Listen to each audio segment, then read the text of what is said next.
NASA and the government faked the moon landing was basically, it was technically impossible to do it. And they simply had to come up with some sort of alternative that they felt the public would believe.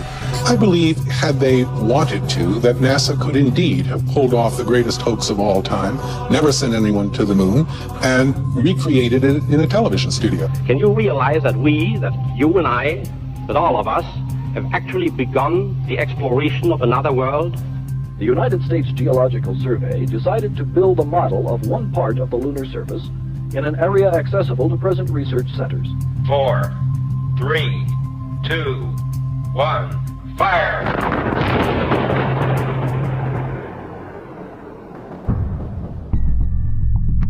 Reflections of studio lights, accidental movie props, repeating backdrops. There's a lot of evidence suggesting that the moon landing wasn't filmed on the moon, but on a soundstage. The lunar module engine puts out 3,000 pounds of thrust, and the lunar surface is covered with dust that was described as fine powder. If that's true, why did the engine leave no mark on the surface? And shouldn't there be dust everywhere? Even the footpads are clean and shiny. So either the landing module was sitting there, or it was gently lowered down by a crane. And you'd have to lower the thing gently. Look at it. It looks like tinfoil and curtain rods held together by duct tape. More evidence that a crane was used is when the astronauts separate from the module and return to orbit for pickup. Look at this. The module separates and the astronauts gently lift back to orbit. And look how slowly it moves. Where's the rocket plume from the engine? What's allowing this to fly all the way to orbit? If you watch the footage closely, it looks like the object is wobbling a little on cables or wires. And by the way, who shot this footage? There was no camera remote control. But somehow the scene is framed perfectly. They're zooming in and out. The camera tracks the object up into the sky, but conveniently loses the object when it gets too high. But the camera does pan around the surface. Who's working the camera? Now, speaking of cables and wires, look at this footage.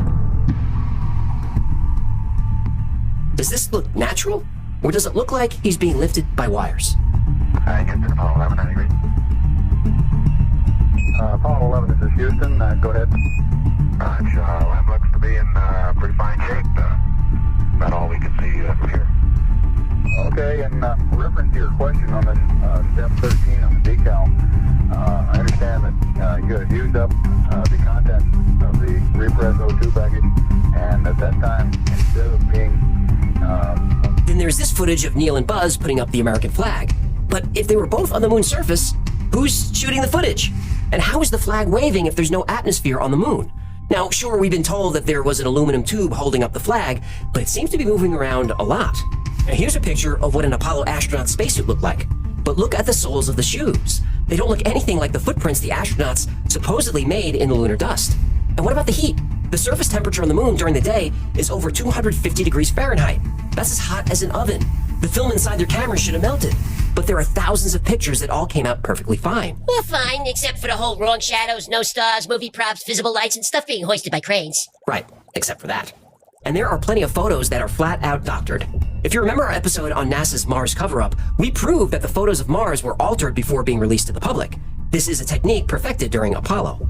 The Apollo handheld cameras had special crosshairs on them called Rousseau marks, and these were here to help make sure the photos were printed properly from the negatives and not distorted, and to make it easier to stitch photos together for panoramas. But in some of the photos, the crosshairs aren't there, or are only in part of the picture. In other photographs, objects appear in front of the crosshairs. Now that's physically impossible, unless the objects were added after the photo was taken, by layering them on top of empty backgrounds. And there are even more problems with the photography. Here's a picture of an Apollo astronaut saluting the American flag. But look at his feet. The shadows don't even reach them. It's like he was edited in later and somebody forgot to add a shadow. Now, even if we could explain all these anomalies in the photos, there's a big reason why nobody can get to the moon. A reason why human beings can't leave Earth at all, at least not yet. The reason is real and scientifically proven as fact. Radiation.